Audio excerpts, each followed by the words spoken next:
Salut mes amis, bienvenue à la maison. Vous avez déjà mes gratins de finnois sur ma chaîne. J'enchaîne sur les gratins savoyards. Au menu, vous avez deviné, ça sera gratin savoyard. L'élément principal sera bien sûr les fromages. J'en ai 3, à savoir tome de Savoie, fromage comté 18 mois et emmental français. Ces morceaux sont vendus ici en morceaux, ça paraît moins cher au kilo, car mine de rien, j'en ai quand même pour 50 $.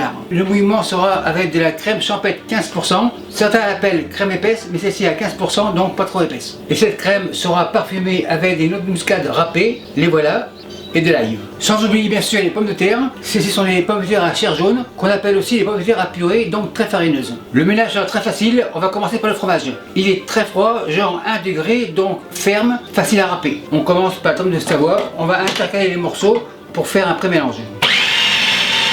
Tome de Savoie, comté, emmental.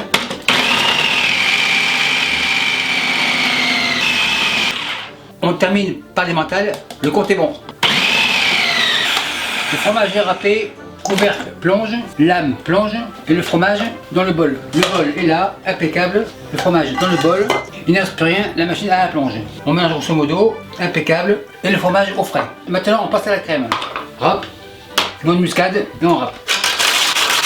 C'est suffisant, on secoue, la râpe à la plonge. Le récipient avance, noix de muscade dans le récipient, assiette plongée. On passe à l'ail, couteau blanc, on émince, donc on casse grosso modo l'ail avec la muscade. On aime l'ail, une deuxième. On casse, c'est suffisant, l'ail dans le récipient. Pour le couteau blanc, c'est fini. Le récipient vient ici, un peu de crème, sel, c'est assez, poivre. En fait, le sel et le poivre, c'est à votre goût. C'est impeccable, machine miracle, et on mélange. Le mélange est très concentré, on dilue.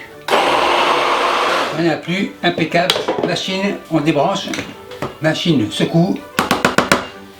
Le mélange crème, arôme au frais et celui-ci au frais aussi. Avant de s'occuper des pommes de terre, on n'ira pas à la pêche au moule, mais on beurre le moule. Beurre amolli, le moule est là et on le beurre. Dans les coins, sur les bords, il manque de la peinture, un peu plus, et on beurre largement.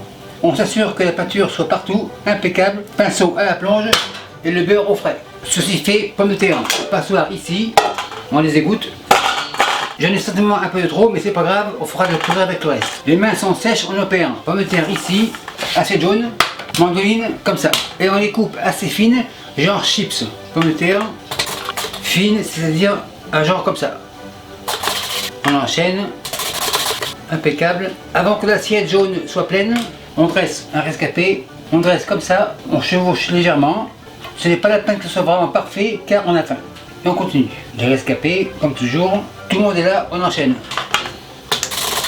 On continue. Le premier étage terminé, un peu de crème, par-ci par-là. Fromage, par-ci par-là aussi. C'est assez, il est partout.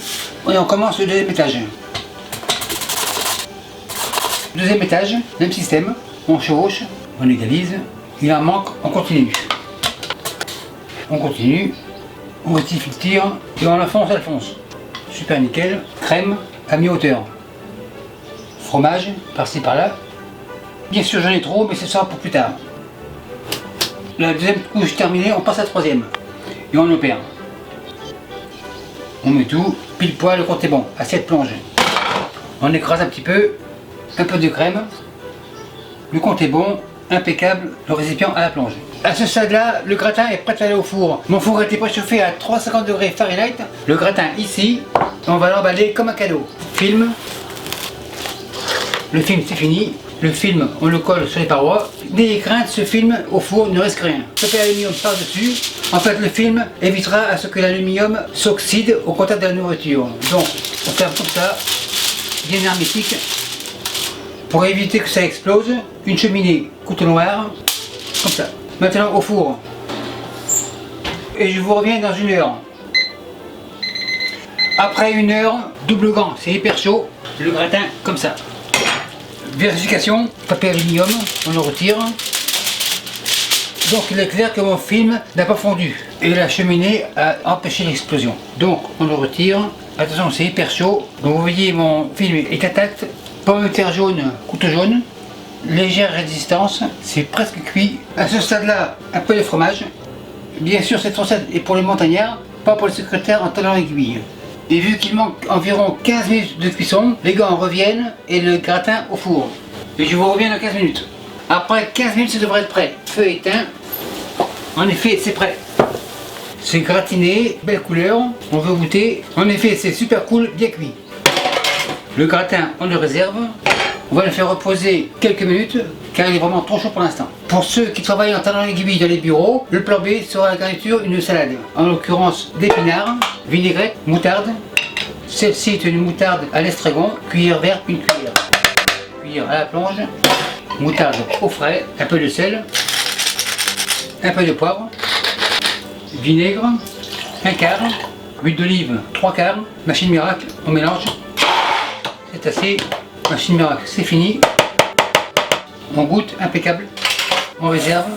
La salade d'épinards aura des champignons. Le champignon est beige, couteau beige. On est mince. Un troisième. Couteau beige à la plonge. Champignons avec les épinards. Grand bol. Épinards champignons dans le bol. Un rescapé. Passoire, bol à la plonge. La vinaigrette comme ça. C'est assez. Couvercle. Un peu comme ça, c'est assez, pince et on mélange. On fait un tourne-retourne. Le tourne-retourne terminé, on peut dresser. Après 10 minutes, mon gratin a bien reposé, le gras s'est imprégné à l'intérieur, donc maintenant on dresse. Ciseaux, on est 6 portions. En fait, les ciseaux aident à ce que le couteau, quand il coupe comme ça, le fromage ne va pas au fond. On fait une pré-coupe comme ça au ciseau. Les ciseaux, c'est fini, on termine la coupe. On décolle les bords. Maintenant on dresse. On va au fond, on se lève. Pour les accidents, assiette, le gratin comme ça, un peu de verdure, le bol à la plonge, la pince à la plonge. Les savoyards veulent goûter. En effet, avec ça, on peut faire aller-retour au Mont Blanc sans problème. Maître Z, c'est chaud, c'est bon, on enlève. Et merci à vous qui me suivez à Chamonix et partout ailleurs. Salut, bye. Salut mes amis, je vous présente mes couteaux. Mes couteaux vous arrivent comme ça à la maison. Chez moi, pas le temps de liser, ils arrivent comme ça. Le caractéristique de mes couteaux, c'est qu'ils ont un manche avec une texture antidérapante, donc idéal pour les mains humides. Ils sont équilibrés, donc des vrais sportifs. Tomate comme ça, petit couteau rouge bien sûr. On teste, super nickel. Couteau au repos, tomate, bol rouge. Après le rouge, on passe au vert. Sous le Bruxelles comme ça, couteau vert bien sûr, et on coupe. Donc avec ce couteau, ce n'est pas la peine d'avoir une mandoline. Carotte arc-en-ciel, le ciel est bleu, couteau bleu. Couteau bleu au repos, carotte arc-en-ciel, bol bleu. Gingembre, assez dur à couper, couteau jaune. Gingembre, bol jaune. On passe au blanc, ail comme ça, couteau blanc. L'ail, bol blanc. Donc comme vous le voyez, ces couteaux sont polyvalents, ils sont bons à tout faire, mais après plusieurs semaines, il y aura à rectifier le fil du tranchant, c'est-à-dire le fusil, le couteau à 25 degrés, on fait un va-et-vient, et voilà, le couteau est comme neuf. Et merci à tous ceux qui en ont déjà commandé, et merci à tous les autres.